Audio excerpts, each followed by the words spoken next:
Welcome to True Crime Stories for English Learners, where real-life mysteries meet clear and simple English.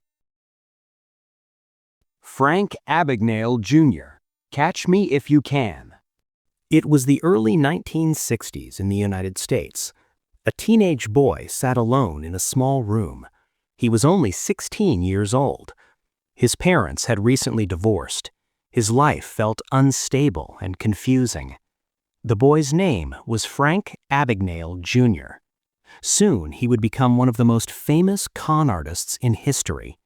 For the next few years, he would travel across the country pretending to be many different people: a pilot, a doctor, a lawyer. But none of it was real. A difficult start. Frank grew up in New York. At first, his childhood seemed normal, but his parents' divorce changed everything. Frank felt angry and lost. He left home and began living on his own. He had very little money, so he started thinking of ways to get cash quickly. His first crimes were small, but they would soon become much bigger. The check fraud. Frank discovered something important. Banks trusted checks. At that time, bank systems were slow. Computers were not common yet. If someone looked confident and professional, people often believed them. Frank began creating fake checks. He opened bank accounts under false names. Then he deposited fake checks and withdrew real money. This simple trick gave him thousands of dollars. But Frank wanted more.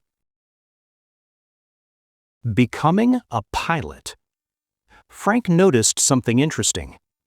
Airline pilots were respected everywhere. They wore uniforms. They traveled for free. People trusted them. So Frank had a bold idea.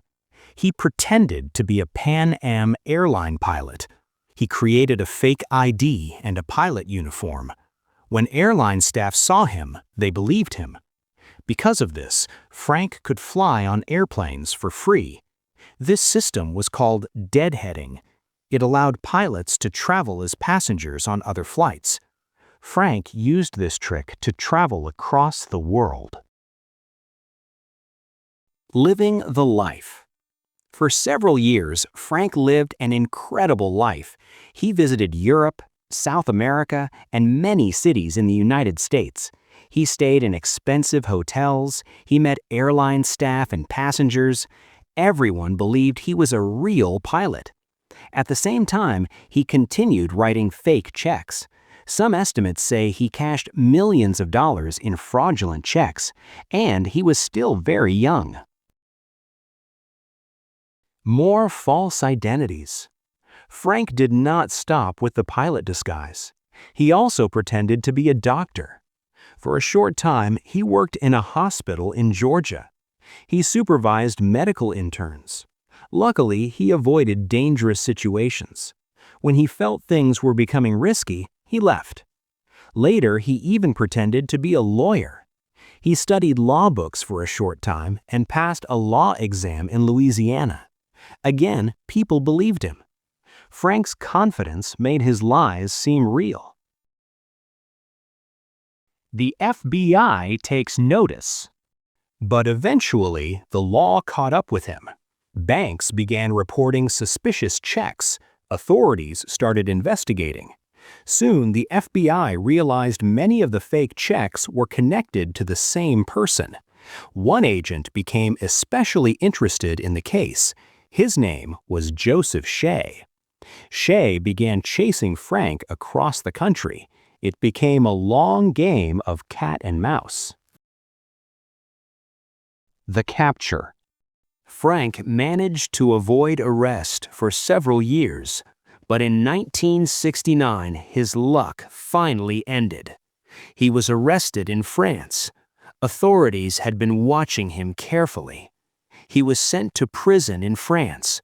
Later, he was transferred to Sweden and then back to the United States. His years of running were over. Frank was finally caught. A surprising turn. In the United States, Frank faced a long prison sentence. But something unusual happened. The FBI realized Frank understood fraud very well. He knew how criminals tricked banks, so they offered him a deal. If he helped the FBI stop fraud, his sentence could be reduced. Frank agreed. Life after crime. After leaving prison, Frank changed his life. He started working as a security consultant. He helped banks and companies learn how to prevent fraud. He also gave lectures about financial crime. Many people were surprised. The famous con artist had become a fraud expert. Closing scene. Frank Abagnale Jr. started his life as a runaway teenager. With confidence, intelligence, and bold lies, he fooled banks, airlines, and professionals. For years, he stayed ahead of the law. But eventually, the chase ended. Today, his story is not only about crime, it is also about change. A young con artist who once tricked the world later helped protect it.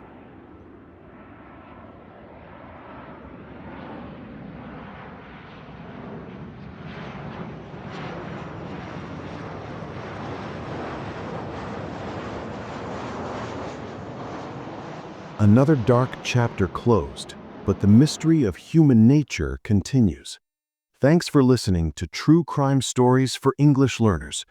Don't forget to subscribe and join me next time for another real story that's stranger than fiction.